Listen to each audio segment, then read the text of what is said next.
boa noite. Boa noite. Uma lei colocada em xeque. 2 motoristas bebem, dirigem, atropelam e matam 2 crianças em Belo Horizonte. E em menos de um mês, esses 2 são colocados em liberdade. Pois é, as famílias das 2 crianças mortas saíram hoje às ruas em protesto. Na porta do Fórum de Belo Horizonte, indignação. Parentes e amigos estavam indignados com a decisão da Justiça de soltar 2 motoristas que atropelaram e mataram 2 crianças no fim do ano passado. Era véspera de Natal quando Ana Vitória, de 2 anos, e a mãe foram surpreendidas no passeio por um motorista embriagado que fazia manobras arriscadas. Mãe e filha foram prensadas contra o portão. A menina morreu na hora. O motorista tentou fugir.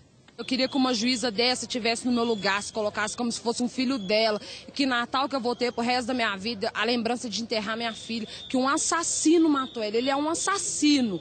Também ganhou liberdade o motociclista que atropelou Felipe Rodrigues, de 6 anos. Ele tinha saído com uma tia para tomar açaí quando foi atingido pela moto. O motorista não tinha carteira de habilitação e estava embriagado. O motorista Lucas Dias, que atropelou Ana Vitória, ganhou um alvará de soltura porque, segundo a Justiça, é réu primário, não tem antecedentes criminais e se submeteu ao exame de sangue no IML. Já o motociclista Paulo Henrique da Silva, que atropelou Felipe, também ganhou a liberdade porque é réu primário. Ele confessou para o juiz que não tinha carteira de habilitação e que bebeu antes de dirigir no dia do acidente.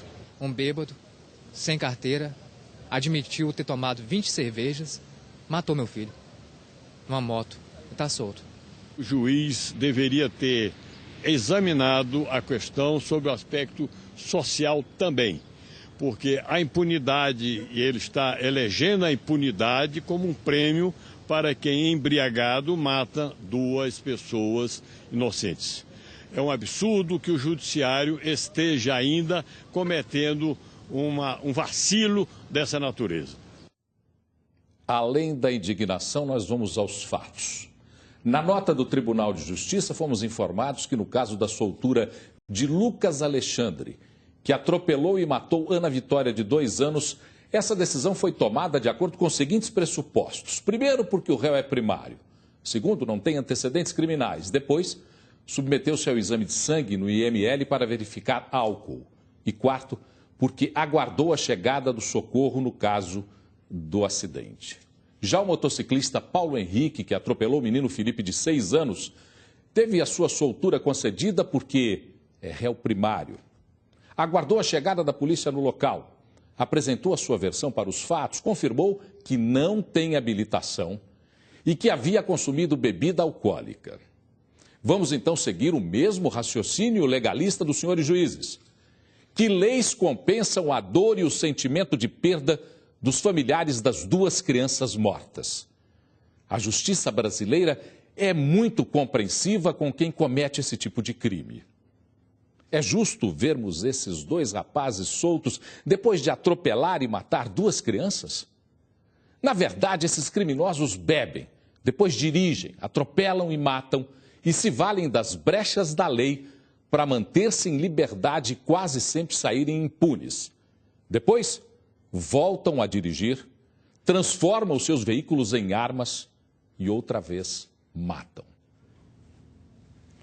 Sancionada a lei que altera as regras para a comercialização de bebidas alcoólicas nos bares e restaurantes que funcionam às margens das rodovias estaduais em Minas. Concebida a partir de um projeto de lei do deputado João Leite, do PSDB, a nova lei restringe ainda mais o comércio de bebidas nesses locais. Além da venda, agora fica proibida a posse e exposição de bebidas alcoólicas nesses estabelecimentos. Os trechos urbanos das rodovias estaduais não estão incluídos na lei. Quem descumprir a lei está sujeito, em primeira autuação, a retirar as bebidas das prateleiras e refrigeradores. Havendo reincidência, as penas variam de apreensão das bebidas até o fechamento dos estabelecimentos comerciais.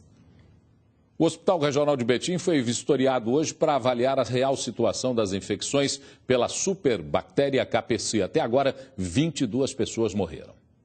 O Hospital Regional de Betim recebeu técnicos da Vigilância Sanitária e da Secretaria Municipal de Saúde. O objetivo é elaborar um relatório com medidas eficazes para combater a KPC, a bactéria que é resistente aos antibióticos mais potentes. A primeira providência foi reduzir o número de acompanhantes que entram no hospital.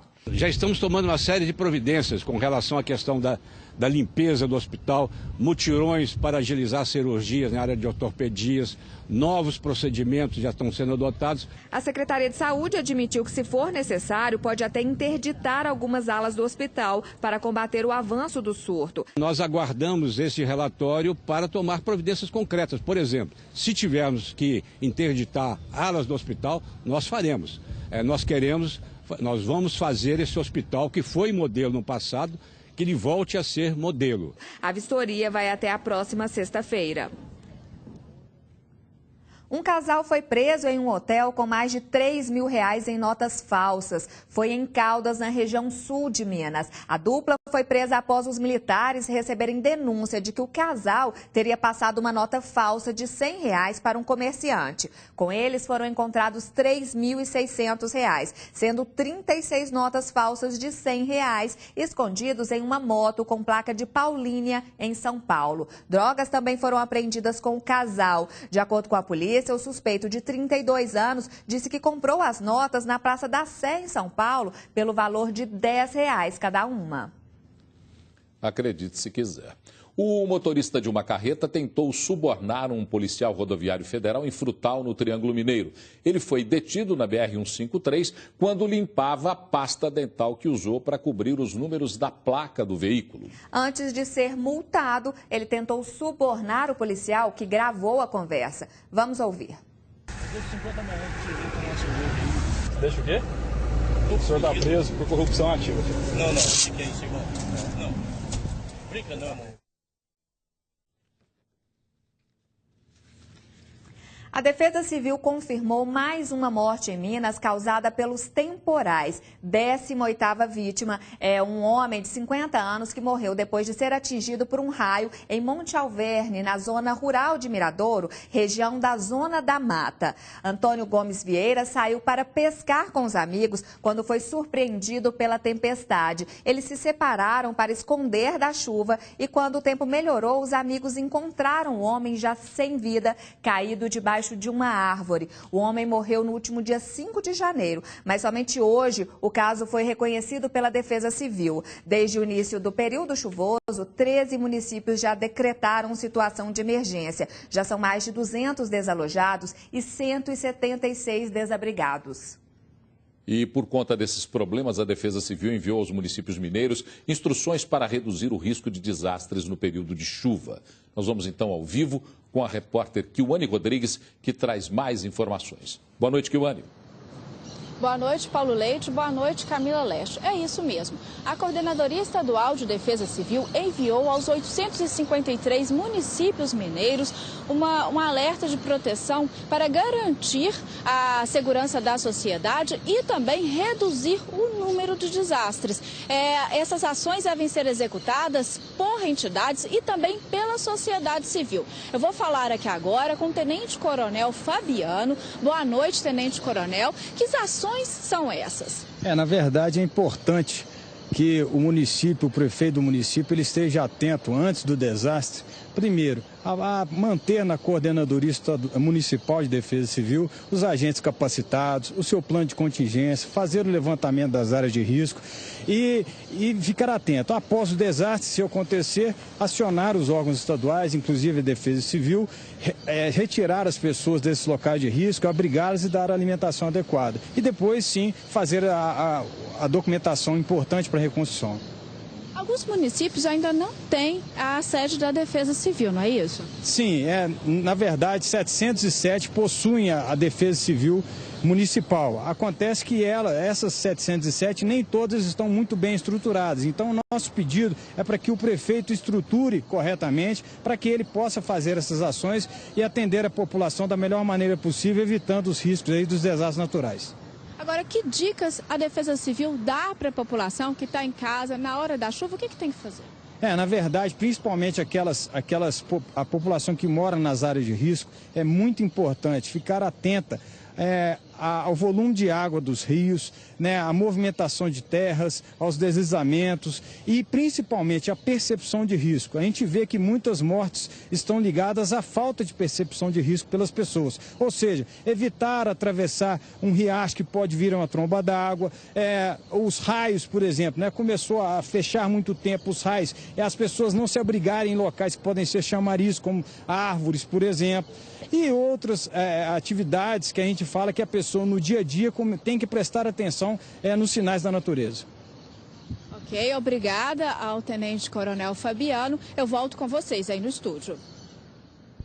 Obrigada, Kiwane. Agora preste atenção nesta história. Uma mãe levou a filha de apenas 1 ano e 5 meses para um roubo de carros. A vítima foi um rapaz que mora no bairro Eldorado, em Contagem, região metropolitana de Belo Horizonte. Ele foi surpreendido pelo casal que estava armado. Eles foram presos e, para surpresa da polícia, no banco de trás estava uma criança. Agora acreditem, a mulher disse que como estava chovendo e ela não tinha dinheiro para voltar para casa, ela e o marido decidiram roubar o veículo. A Polícia Civil investiga uma quadrilha suspeita de aplicar um golpe que é conhecido como Finan, em Juiz de Fora. Com documentos falsos, eles financiavam veículos e não pagavam o empréstimo. 8 veículos adquiridos com golpe foram identificados pela polícia. A quadrilha fraudava documentos para conseguir financiar os veículos, pagando apenas o valor de entrada, e para vender os carros que já tinham financiamento. Adquiria esse veículo utilizando de documentos falsos, identidades falsas ou então adulteradas, e posteriormente esse carro era repassado para pessoas de má fé que compravam os carros pela metade do valor de mercado. A investigação começou há 2 meses depois que um advogado de Juiz de Fora procurou a polícia porque não recebeu o dinheiro da venda de um carro que havia sido deixado na concessionária. O veículo foi vendido para um empresário de Petrópolis, mas já foi recuperado. A nossa surpresa foi que, ao verificar a documentação do veículo, nós deparamos com um recibo lavado. Então, na verdade, eles fizeram a transferência dessa Mercedes através de uma falsificação no certificado de transferência. Outros 2 veículos também foram recuperados e vão ser levados para o depósito do Detran. 5 integrantes da quadrilha já foram identificados. Olha, os inquéritos policiais estão em andamento. Como é um crime de estelionato, é um crime que demanda um pouco de tempo, uma investigação mais apurada e detalhada. E assim que for concluído, vai ser encaminhado para a Justiça. Qualquer pessoa que tenha alguma dúvida, que se sinta lesada, deve procurar a delegacia para que nós possamos verificar a documentação e ver se o veículo está regularizado ou se foi parte do golpe. A seguir, sai o resultado de uma pesquisa de preços de material escolar na capital. E a polícia acaba com um desmanche de carros na região metropolitana de Belo Horizonte. Vamos conferir imagens da Praça da Liberdade. Agora, final de tarde, as pessoas aproveitando para fazer uma caminhada, correr. Nós estamos no verão, é bom deixar o corpo em ordem, né? Para podermos curtir o verão. Agora são 7h03. Aguarde porque a gente volta já já com mais Jornal Band Minas. Jornal Band Minas.